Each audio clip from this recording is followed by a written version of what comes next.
Burundi, cœur de l'Afrique, petit pays, des paysages qui évoquent le paradis. Pourtant aujourd'hui, quelle peine, l'homme défigure le jardin d'Éden. Le pays du lait et du miel gâché par le plastique. Un poison caché dans des emballages si pratiques. Des poissons décimés, une terre abîmée et des animaux empoisonnés. Une facilité, un confort aux effets tragiques, pas seulement pour le décor et sa beauté. Les conséquences du plastique sont lourdes à porter.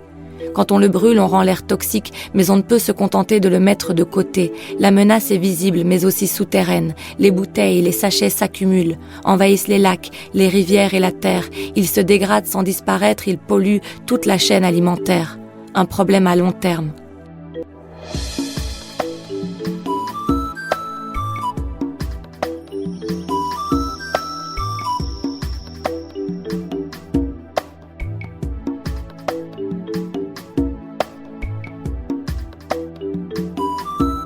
Le plastique ne disparaît pas avant plusieurs centaines, plusieurs milliers d'années.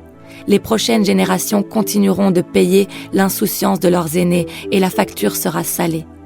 Dieu a fait jaillir l'eau de la source, il a mis son œuvre sous nos yeux. Notre terre et toutes ses ressources sont nos biens les plus précieux. Les Burundais, autrefois peuple du végétal, maîtrisaient le savoir-faire ancestral et connaissaient les bienfaits des matières biodégradables. Une sagesse qui se perd, un respect qui s'égare.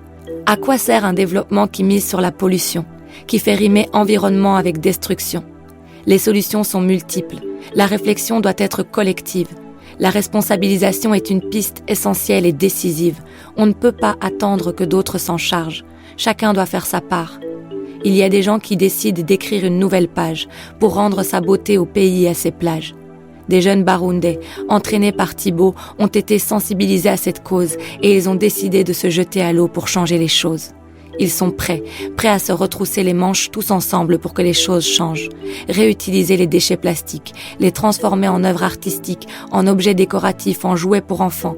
Leur créativité est sans limite, leur créativité est notre chance.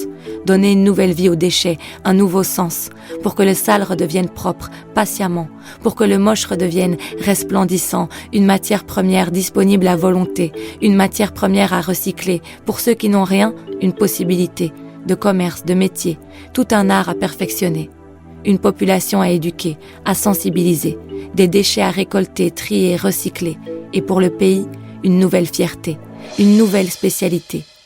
Le projet Safe Environment Beautiful Cities, c'est un projet qui a une mission humanitaire de protéger l'environnement, de protéger la planète contre la pollution.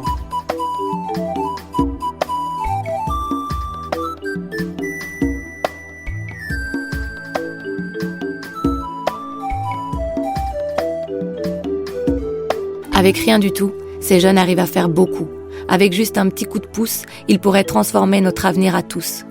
Safe Environment and Beautiful Cities, une initiative pour lutter contre la crise. Des jeunes citoyens qui se mobilisent. Il y a ceux qui se lamentent et ceux qui veulent changer les choses pour nos enfants. Les problèmes ne se résoudront pas seuls, ils se résoudront tous ensemble. Dans la mise en exécution de ce projet, nous collectons les déchets plastiques et les sachets pour les recycler en objets d'art.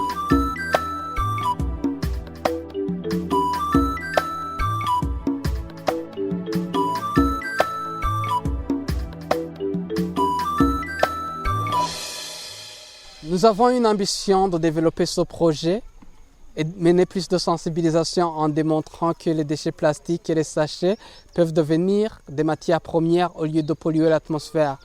Raison pour laquelle ce projet a besoin d'appui.